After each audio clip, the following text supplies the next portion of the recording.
A Jamestown man is speaking out after his apartment was broken into not once, but 3 times this month. Thank you for joining us for WNY News Now. I'm Justin Gould. Our Dante Roberts joins us live from the newsroom with more on the break-ins. And Dante, I hear the man is now considering leaving the area altogether to try to get a break from this crime. That's right, Justin. In early November, Richard Young's Spring Street apartment was burglarized, with the suspect kicking down his front door. Young, who says the man was an acquaintance of his.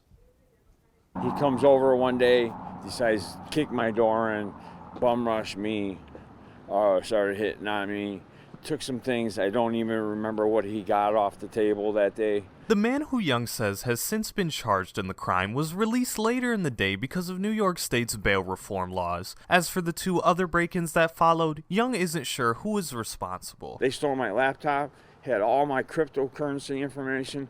I'm out all that money I made over the last 2 years.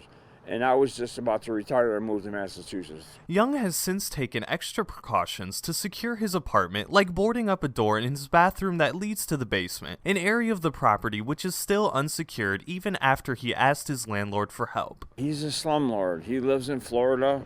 I used to get to contact him.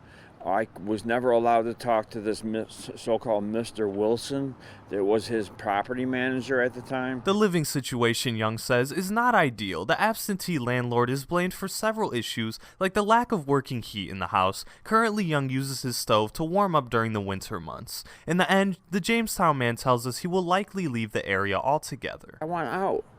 There's nothing really, it's just not the state to be no more. New York used to be a great state to me.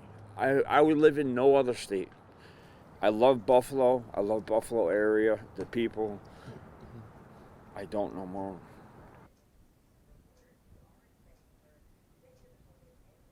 This week, New York Governor Kathy Hochul hinted that she would be open to reforming the bail reform law, which went into effect in 2020. Many opponents to the legislation say that it is one of the primary reasons for repeat crimes like what Young experienced. Dante Roberts, WNY News Now.